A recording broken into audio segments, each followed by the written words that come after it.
ఓం నమ శివాయ. శ్రీ శివమహాపురాణం 42వ రోజు పారాయణం. ఈరోజు మనం అష్టాంగ యోగం అంటే ఏంటి, శివుని యొక్క 8 పేర్ల గురించి, మానసిక పూజ, మానస పూజ ఎలా చేసుకోవాలి, ఉపమన్యు చరిత్ర ఇవన్నీ తెలుసుకుందాం. ఓ ఋషులారా, శివశక్తి లేకపోతే ఏది సాధించలేము. తన భక్తులను అనుగ్రహించేందుకు శివుడే యమ, నియమ, ఆసన, ప్రాణాయామ, ప్రత్యాహారాది అష్టాంగ యోగాలని సృష్టించాడు. యమము అంటే సర్వేంద్రియాలను నిగ్రహించడం, లౌకిక వాంఛాయుతాలైన ఇంద్రియాలని ఆయా కర్మల నుంచి విరమింపచేయగలడం యమము అంటే. నియమం అంటే కట్టుబాటు, క్రమశిక్షణ పాటించడం. ఆ క్రమశిక్షణ స్వేచ్ఛాయుతమైనది కారాదు. వేదాల్లో చెప్పినట్లుగా ప్రవర్తించాలనే కట్టుబాటు కలదిగా ఉండాలి. మన ఇష్టం వచ్చినట్టుగా ఉండకూడదనమాట. వేదంలో ఏం చెప్తుందో అలానే ఉండాలి. ఆసనం, పద్మాసనాది వివిధ ఆసనాలలో అనువైన వాటిని సుఖం కలిగించేంతగా అభ్యసించి అనంతరమే ఆచరణలో పెట్టాలి. ఈ ఆసనాలు యోగాభ్యాస పరులకు అత్యంత ఆవశ్యకాలై యోగాసనాలుగా ప్రఖ్యాతి చెంది ఉన్నాయి. ప్రాణాయామం అంటే వాయువును నిరోధించడం, అనగా మనం పీల్చే శ్వాసను, విడిచే శ్వాసను ఆపివేయడం అన్నమాట ప్రాణాయామం, యోగా. ప్రత్యాహారం అనగా విషయ వాంఛలయందున్న అవయవాలను వైదికత్వం వైపు, కర్మల వైపు మల్ల చేయడం అని అర్థం. ధారణ సర్వదా భగవద్విషయాన్నే చింతన చేయడం, ఏకాగ్రంగా ఉండడం.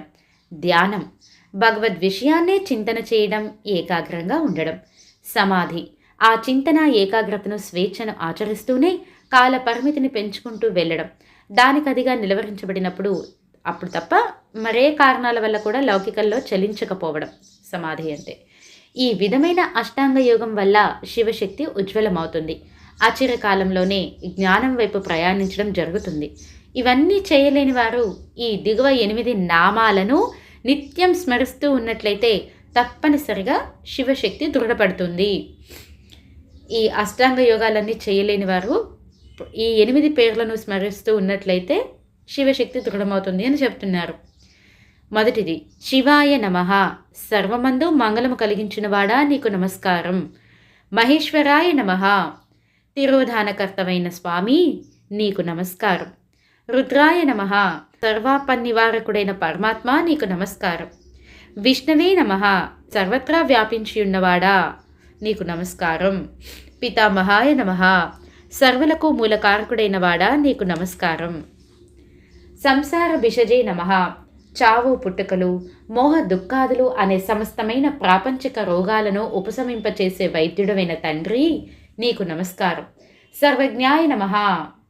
పరమాత్మనే నమః.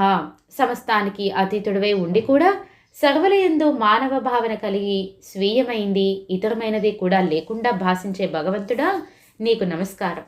వీటిలో మొదటి 5 పంచ సాధనలకు నెలవై జగదాధారాలుగా, చివరిగా ఉన్నటువంటి 3 శుద్ధ నివృత్తి కారకాలై మోక్షాన్ని ప్రసాదిస్తాయి.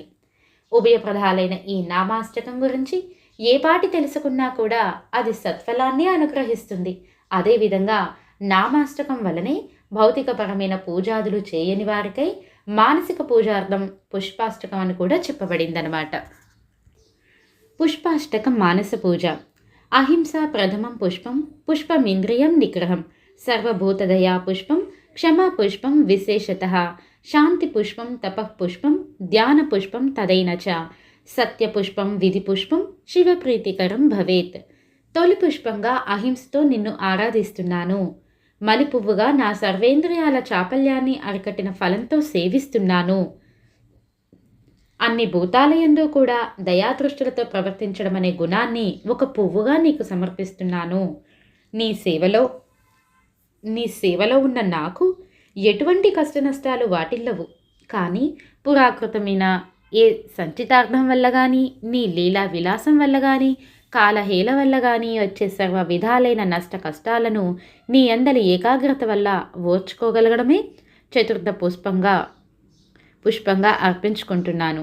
ఎటువంటి అపకారినైనా, ఘాతకుడినైనా నిర్మలంగా స్వీకరించే శాంతినే 5వ పుష్పంగా అర్చిస్తున్నాను. తపస్సు 6వ పుష్పం. నిత్యం నీ గురించిన ధ్యానమే 7వ పుష్పం. స్థితిగతుల వల్ల కానీ, ఇతరమైన ఏ వివాదాల వల్ల కానీ శంభో అసత్యం పలకకుండా సత్యాన్నే పలకాలి. ఎరిగినవి అయినా విషయాలన్నీ సత్యపుష్ప రూపంలో సమర్పిస్తున్నాను. ఇది పుష్పాష్టకం. నిజానికి ఈ 8 గుణాలు ఎవరిలో ఉన్నాయో వారు వేరే పూజలు చేయనక్కర్లేదు. ఆ గుణాలని శివపూజగా సంకల్పించడమే చాలు అని భావం. ఇక శివారాధకులు సర్వదా చేయాల్సిన లింగ పూజలు. వ్రతాలలో లింగ పూజలన్నింటి పార్థివ లింగ పూజ ఎంతో శ్రేష్టం. వ్రతాలలో పాశుపత వ్రతం అంత శ్రేష్టమైనది. ఈ వ్రత సంబంధిగా సాధకులు వైశాఖ మాసంలో వజ్రలింగాన్ని, జ్యేష్ఠ మాసంలో మర్గతలింగాన్ని, ఆషాఢంలో మౌక్తిక లింగాన్ని, శ్రావణ మాసంలో ఇంద్రనీలంతో నిర్మించిన లింగాన్ని, భాద్రపదంలో పద్మరాగలింగాన్ని, ఆశ్వయుజంలో గోమేధిక లింగాన్ని, కార్తీకంలో విద్రుమలింగాన్ని, మార్గశిరంలో వైఢూర్యలింగాన్ని, మాఘంలో సూర్యకాంత లింగాన్ని, ఫాల్గుణంలో చంద్రకాంత లింగాన్ని సేవించాలి. ఈ చెప్పబడిన రత్నాలు లభించినప్పుడు అన్ని నెలలోనూ కూడా బంగారపు లింగాలను అర్చించవచ్చును. బంగారం కూడా లభించకపోతే వెండి లింగాల్ని, వెండి కూడా దొరకపోతే రాగి లింగాన్ని, అది కూడా కరువైతే రాతి లింగాన్ని, అందుకు కూడా గతి లేకపోతే మట్టి లింగాన్ని ఆరాధించుకోవచ్చును. సుగంధ ద్రవ్యములతో చేసిన లింగాలు కూడా సేవనీయాలే. వర్ణాశ్రమ ధర్మ రీత్యాను, ఆయా కుటుంబ ఆచారాల రీత్యాను, వారి వారి వేద శాఖల రీత్యాను ఏ ఏ లింగాలు అర్హమో వాటినే పూజించాలి. పూజ అనంతరం తూర్పు లేదా ఉత్తర దిక్కుగా ఆసీనులై దర్భలు పట్టుకొని దర్భాసనం మీద కూర్చొని ప్రాణాయామం చేస్తూ శాస్త్రానుసారం శివనామం జపం చేసి, నీ ఆనతో ఈ వ్రతాన్ని ఇంతటితో పూర్తి చేశాను తండ్రి అని చెప్పి నమస్కరించుకొని అక్కడ ఉన్న దర్భలన్నీ తీసి ఉత్తర దిక్కుకు విసర్జించాలి. దండలు, నారబట్టలు, మేకలం విసర్జించి ఆచమనం చేసి పంచాక్షరి జపించి, శక్తిమంతులైతే జీవితాంతం వ్రతాచరణ చేయాలి. గతంలో దౌమ్యుడి సోదరుడైన ఉపమన్యుడు ఈ వ్రతం వల్లనే అన్ని పాపాలు పోగొట్టుకున్నాడు. మరి ఉపమన్యు ఏ విధంగా వ్రతం చేసుకున్నాడు, తన పాపాలన్నీ ఎలా పోగొట్టుకున్నాడో తెలుసుకుందాం. వ్యాఘ్రపాదుడు అనే ముని ఉండేవాడు. ఆయన కొడుకే ఉపమన్యుడు. అతను పసితనంలోనే తండ్రికి దూరం కావలసి వచ్చింది. ఉపమన్యుడు అతని తల్లి మేనమామల ఇంటి వద్దనే ఉండేవారు. వాళ్ళిద్దరూ కూడా మేనమామ బిడ్డలందరూ యథేచ్ఛగా తృప్తిగా పాలు త్రాగుతూ ఉండేవారు. కేవలం ఆశ్రితులుగానే చూడబడుతూ ఉండటం వల్ల ఉపమన్యుడికి తగినంత క్షీరం అందేది కాదు. శైశవం వల్ల క్షీరప్రియుడైన ఉపమన్యుడు పాల కోసం తల్లిని ఒత్తిడి చేశాడు. ఆమె వద్ద పాలు ఏనాడూ ఇరిగిపోయాయి. అందువల్ల పేలాల పిండి నీళ్లలో కలిపి అవి పాలని చెప్పి ఇచ్చింది. బిడ్డకు అతడు రుచి పసిగట్టాడు. అవి పాలు కానే కావు అన్నాడు. తల్లి తమ దీనావస్థను చెప్పి దుఃఖించింది. ఉపమన్యుడు పరిస్థితిని అవగాహన చేసుకున్నాడు. తల్లిని ఓదార్చాడు. తాను శివునికై తపస్సు చేసి పాల సముద్రాన్ని సంపాదించుకుంటాను అన్నాడు. తల్లి చాలా ఆనందించింది. శివ పంచాక్షరిని ఉపదేశించింది. నాయన, ఈ శివ పంచాక్షరిని అఘోరాస్త్రంగా వర్ణిస్తారు. శైవులకు దీనిని మించిన ఆయుధం మరొకటి లేదు. నిత్యం దీనిని స్మరించు అని చెప్పింది. తన భర్త నుండి లభించి తనచే భద్రపరచబడిన విరజా భస్మాన్ని కుమారుడికి ఇచ్చింది. ఆ బూడిద ఓంకారపూర్వకమై 5 అక్షరాలు మాత్రమే తోడుగా తపస్సుకు నడిచాడు ఉపమన్యుడు. అంత చిన్న వయసులో 8 ఇటుకలు స్థాపించాడు. దానిపై మట్టి లింగాన్ని ఉంచాడు. ఘనసహితంగా శివుణ్ణి ఆవాహనం చేశాడు. అందుకున్నాడు తపస్సు. ఆ ప్రాంతాల్లో మసిలే శాపగ్రస్తులైన రాక్షసులది చూశారు. అనేక రకాల విఘ్నాలు కల్పించబోయారు. ఉపమన్యుడు దేనిని ఎవ్వరిని కూడా లెక్క చేయలేదు. తన తపస్సు అలాగే కొనసాగించాడు. చివరికి ఆ రాక్షసులే పారిపోయారు. అతనికి కింకరులే ఉండిపోయారు. మారిపోయారన్నమాట, దాసోహం అయ్యారు. రాను రాను ఉపమన్యుడి తపస్సు తీవ్రత పెరగడంతో దేవలోక వాసులు సైతం హడలిపోయారు. విష్ణువును ముందుంచుకొని కైలాసం వెళ్ళారు. శివుణ్ణి ప్రార్థించారు. శివుడు ఉపమన్యుణ్ణి పరీక్షించదలిచాడు.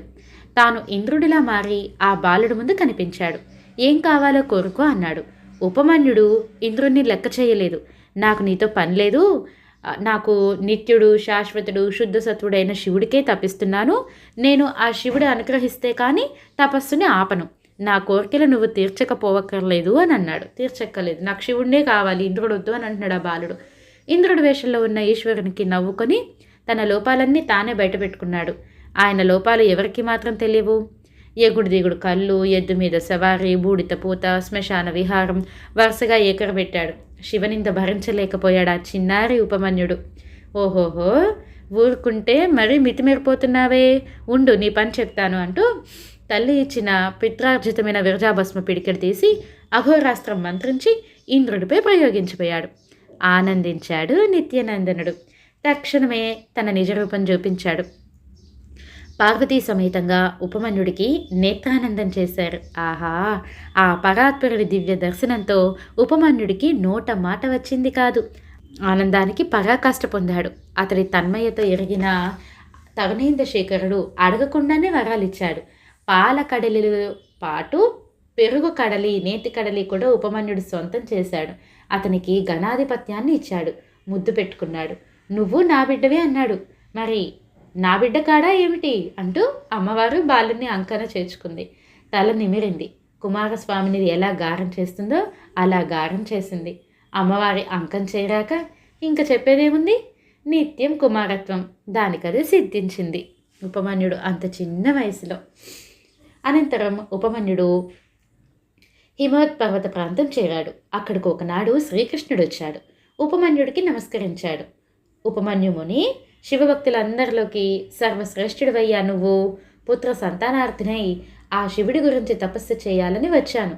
శైవ విధిని ఇచ్చి విధానాలు తెలియమన్నాడు. కృష్ణుడు అడుగుతున్నాడండి ఉపమన్యు మహర్షిని. ఉపమన్యుడు చెప్పసాగాడు. కృష్ణ, నువ్వెవరో నాకు తెలుసు.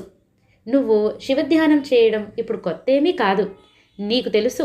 తెలిసిందే అయినా అడిగావు కనుక 10 మందికి తెలియడం కోసం మరొకసారి చెబుతున్నాను. ఆ శివుణ్ణి మించి ఏదీ లేదు. ఆయనను ధ్యానించడం పరమోత్కృష్ట కార్యంగా భావించి చేస్తే సర్వకామనలు సిద్ధింపచేస్తుంది శివధ్యానం. పూజకోటి సమం స్తోత్రం, స్తోత్రకోటి సమో జప, జపకోటి సమం ధ్యానం, ధ్యానకోటి నమోలయ. అంటే కృష్ణ, 1,000 సార్లు పూజించే కన్నా ఒక్కసారి స్తోత్రం చేయడం గొప్పది. 1,000 సార్లు స్తుతించడం కన్నా ఒక్కసారి జపం చేయడం శ్రేష్టం. 1,000 సార్లు జపించడం కన్నా ఒక్కసారి ధ్యానించడం చాలా మంచిది. 1,000 సార్లు ధ్యానిస్తే ఒక జన్మతో, అంటే ఒక లయ అంటే జన్మతో సమానమవుతుంది. అసలు దేనికైనా ప్రధానమైనది భక్తి. ఆ భక్తి బాహ్య, అనన్య, ఏకాంత అనే 3 విధాలుగా ఉంది. బాహ్య భక్తి ఇది అత్యంత మందంగా సాగుతుంది. ఇది ప్రవర్తమానం కాగా రూపం మార్చుకుంటుంది. అది 2వ రకం భక్తి. ఇంకొకటి అనన్య భక్తి. ఇది కొంచెం చురుగ్గా సాగుతుంది. కొందరు జన్మతః అనన్య భక్తియుతులు అవుతారు, ప్రహ్లాదుడు. మరికొందరు బాహ్య భక్తిలోంచి ఇందులోకి వస్తారు. ఈ అనన్య భక్తి క్రమంగా 3వ తరహాలోనికి పరిణమిస్తుంది. 3వది ఏంటి? ఏకాంత భక్తి. ఇది అతి శీఘ్రమైన విధానం. ఈ జన్మలోనే శివ సాయుధ్యాన్ని కల్పిస్తుంది. భక్తి 1-2 గడిచి కానీ లేదా పురాకృత సుకృతం వల్ల జన్మతః కానీ ఈ భక్తి అబ్బుతుంది. 3వదనమాట. వేగంలో భేదమే కానీ ఈ భక్తి మార్గాలు 3 దేనిని అనుసరించినా కూడా క్రమశః శివలోకం చేరడం తథ్యం. జపం. జపం కూడా 3 రకాలు. ఒకటి ఉదత్తానుదాత్త స్వరాలతో అందరికీ వినపడేలా చేసేది, అంటే పైకి జపించడం, పలకడం. ఇది వాచక జపం అనబడుతోంది.